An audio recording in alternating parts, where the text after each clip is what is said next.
한때 대한민국에서 제일 높은 건물, 수학여행 가면 꼭 들렀던 그곳, 그리고 아쿠아리움이 있던 곳, 바로 63빌딩입니다. 그런데 그 아쿠아리움이 2024년 조용히 문을 닫았습니다. 사람들의 기억 속에서 63빌딩은 점점 잊혀져 갔죠. 그리고 2026년 6월 그 빈자리에 세계 3대 현대 미술관, 파리 퐁피두 센터가 들어옵니다. 근데 이상하지 않나요? 왜 하필 미술관이었을까요? 그 답을 알려면 먼저 63빌딩이 어쩌다 사람들의 기억 속에서 잊혀졌는지부터 알아야 합니다.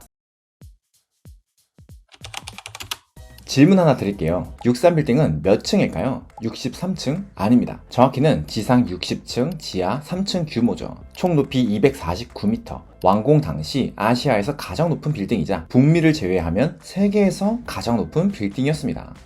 미국 설계사 SOM과 박춘명 건축가가 외관을 맡았고 총 공사비는 1,800억 원으로 알려져 있죠. 63빌딩 하면 골드바처럼 반짝이는 금빛이 특징이잖아요. 이 외벽유리 실제로 금분을 코팅한 골드미러 글라스입니다. 금의 뛰어난 열 반사율을 건물에 접목시킨 거죠. 지금은 다른 유리로 교체됐는데 교체 당시 그럼 이 금은 어떻게 됐나 하는 궁금증도 많았습니다. 아쉽게도 상업용이라서 다 폐기했다고 하네요. 근데 진짜 파격은 높이도 금도 아니었습니다. 전망대, 수족관, 쇼핑까지 한 건물에서 다 가능했죠. 건물 하나가 곧 목적지였습니다. 더 놀라운 건 이걸 80년대에 완성했다는 거죠. 1988년 서울올림픽 성화 행사가 바로 앞에서 열렸고 옥상에선 성화를 점화하기도 했죠. 그래서 모두가 63빌딩으로 몰려왔습니다. 전국 학생들이 가장 가고 싶어하는 곳이었죠. 약 400여 종 2만여 마리의 해양생물이 있던 곳 63시월드. 개장 무렵엔 중고생이 가장 가고 싶어한 수학여행지로 꼽혔는데요. 저도 어릴 적 가본 기억이 있는데 그땐 여기가 세상에서 가장 높고 가장 신비한 곳이었죠. 그런데 어느 순간부터 기억 속에서 잊혀져 갔습니다. 왜일까요? 이유는 단순합니다. 63빌딩의 최고 무기가 제일 높다 였는데 롯데타워는 물론 여의도 파크원 타워까지 더 높은 빌딩이 질비해졌죠. 게다가 아쿠아리움과 전망대는 90년대 스타일에 멈춰 있었고 자연스럽게 사람들의 발길이 끊기게 되었죠. 결국 2024년 6월 약 40년간 운영된 63시월드 아쿠아리움이 문을 닫았습니다. 서울의 랜드마크 한복판에 죽은 공간이 생긴 거죠. 자, 여기서 문제 하나 드리겠습니다. 낡은 랜드마크에 거대한 빈 공간이 생겼습니다. 여러분이 만약 건물 주인이라면 어떻게 하시겠나요? 한화의 선택지는 4가지였습니다. 63빌딩 외관에 한화라고 큼지막하게 쓰여있죠. 그런데 원래 63빌딩을 소유했던 곳은 한화가 아니라 신동아그룹 계열사였던 대한생명입니다. 1997년 외환 위기로 신동아그룹이 무너지고 시간이 지나 대한생명은 한화에 인수됩니다. 이후 하나생명으로 사명을 바꾸게 되죠. 그렇게 63빌딩도 한화의 품에 들어온 겁니다. 한화가 63빌딩을 노려서 샀다기보다 기업을 인수하며 함께 떠나는 유산인 셈이죠. 그래서 한화 옆에 놓인 선택지는 4가지였습니다.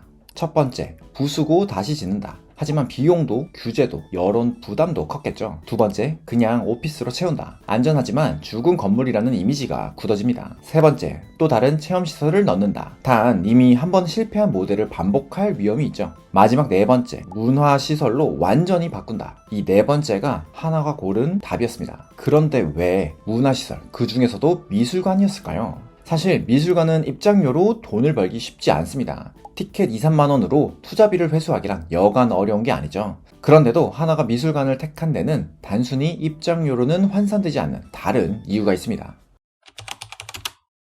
미술관은 입장료를 넘어 건물과 기업 그리고 동네의 격을 바꾸는 장치입니다. 크게 3가지 효과가 있는데요. 첫 번째, 브랜드 위상. 하나는 사실 문화사업의 낯선 그룹이 아닙니다. 2000년부터 여의도 한강에서 서울세계 불꽃축제를 26년째 이어오고 있죠. 다만 이건 1년에 한 번 열리는 일회성 이벤트입니다. 미술관은 다릅니다. 1년 내내 열려있는 건물에 박힌 문화자산이죠. 1년에 한 번 불꽃을 쏘는 회사에서 세계 3대 현대 미술관을 운영하는 회사로 기업의 브랜드 위상을 한 단계 끌어올린 것입니다. 둘째, 변화하는 공간. 미술관은 끊임없이 변하는 공간입니다. 큐레이션에 따라 매번 다른 컨셉으로 탈바꿈하죠. 63빌딩이라는 오래된 유산에 미술관이 들어오면서 정기적으로 모습을 바꾸는 공간이 됩니다. 사람들에게 또 와볼 이유를 계속 만들어주는 거죠. 셋째, 입지 속 앵커 역할. 여의도는 금융 업무 중심지이면서 더현대나 IFC몰처럼 새롭게 떠오르는 쇼핑 거점이기도 합니다. 그런데 문화생활은요?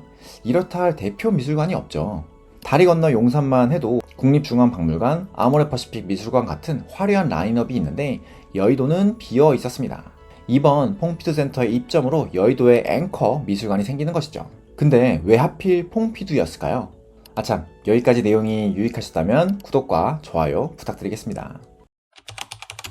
결정적인 이유는 바로 타이밍입니다. 파리 퐁피두 본관이 2023년 9월부터 약 5년간 보수공사에 들어갑니다. 2030년에야 다시 문을 열죠. 그동안 그 방대한 소장품을 해외로 돌려야 하는 상황이었습니다. 하나에겐 그 컬렉션을 빌려올 기회가 열린 셈이죠. 마침 2026년은 한국, 프랑스 수교 140주년, 명분까지 딱 맞아 떨어졌습니다. 그럼 도대체 어떻게 가져온 걸까요? 생각만 해도 쉽지 않아 보이지 않나요? 정확히 말하면 이건 분관이 아니라 파트너십입니다. 하나 측은 우리가 운영 주체이고 퐁피두와 장기 협력하는 방식이라고 설명했습니다. 퐁피두가 직접 운영하는 구조와는 다른 거죠. 조건은 이렇습니다. 하나문화재단이 매년 70억 원 이상을 브랜드 사용료와 작품 대관료, 컨설팅 비용으로 지불하고 4년간 운영권을 가져왔습니다. 그 4년 동안 퐁피두 컬렉션전을 2번, 자체 기획전을 2번 선보인다고 하죠. 투입된 비용도 만만치 않습니다. 리모델링 공사비만 누적 318억 원, 그룹 계열사들이 낸 기부금까지 더하면 537억 원 규모입니다. 웬만한 빌딩 한 채를 살 수 있는 금액이죠. 그렇게 가져온 개관전에는 피카소를 비롯한 원화 112점이 걸렸는데 보험 가액만 1조 5천억 원에 달한다고 합니다. 자, 그런데 죽은 건물을 미술관으로 되살린다? 사실 한국이 처음이 아닙니다. 세계엔 이미 비슷한 사례들이 있죠. 런던 템스강변 1981년 가동을 멈추고 10년 넘게 방치된 화력발전소가 있었습니다. 한때는 철거하자는 말이 나왔죠. 하지만 테이트 재단이 국제 공모를 열었고 이곳을 미술관으로 바꾸기로 합니다. 최종 6팀의 숏리스트엔 안도 다다오, 램 코라스, 라파엘 모네오, 렌초 피아노, 데이비드 치퍼필드 이런 쟁쟁한 건축가들이 올랐죠. 그리고 이들을 제치고 당선된 건 당시엔 덜 알려져 있던 헤르조그 앤 드메롱이었습니다. 이후 이들은 세계적인 건축가로 올라섰고 건축계의 노벨상이라 불리는 프리츠커상까지 수상하게 됩니다. 참고로 국내 송원문화재단 사옥도 이들의 작품이죠. 이들의 전략은 단순하면서 과감했습니다. 껍데기는 그대로 두고 속을 비운다. 거대한 터비노를 텅 비워 압도적인 전시 공간으로 만들었죠. 산업 유산과 대화하는 미술관 컨셉이죠. 전환 비용은 약 1억 3,400만 파운드. 지금 환율로 2천억 원대 중후반이겠죠. 그 결과는요. 연 방문객 500만 명, 세계 3대 현대 미술관 중 하나가 됐습니다. 개관 5년 만에 영국에서 손꼽히는 관광지가 됐고 지역 경제 여건은 약 1억 파운드로 추정되기도 하죠. 낙후됐던 사우스워크 지역은 이제 런던의 필수 관광지 중 하나가 됐습니다. 그런데 죽은 건물을 되살리는데 꼭 미술관일 필요는 없습니다.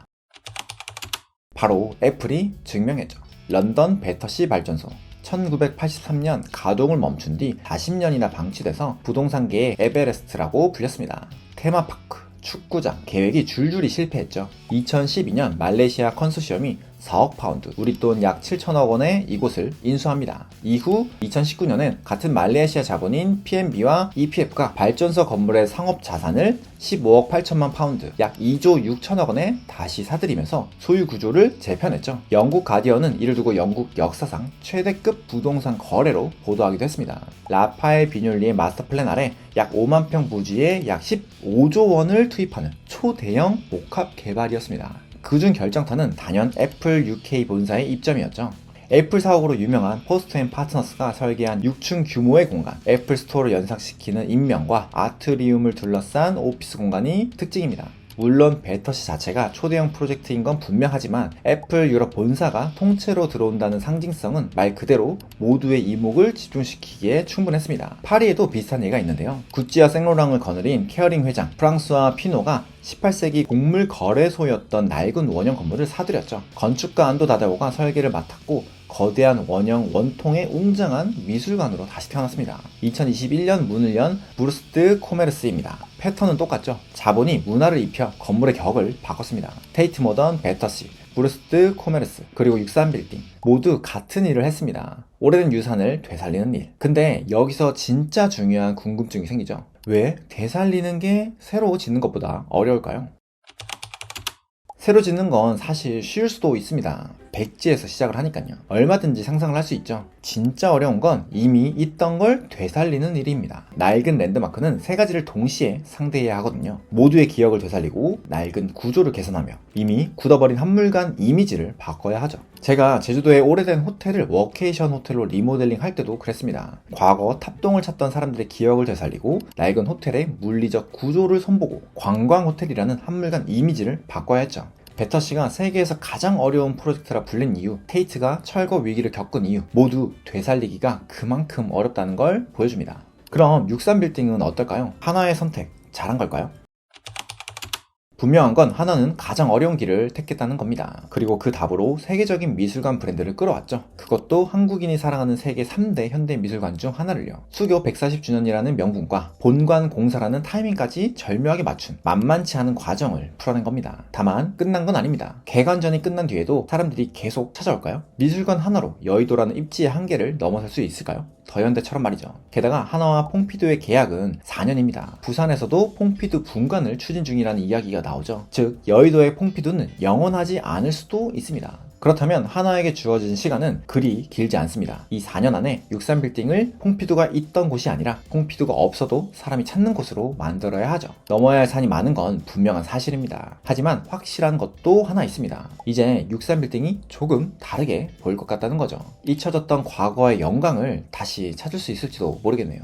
여기까지 내용이 유익하셨다면 구독과 좋아요 부탁드리겠습니다. 감사합니다.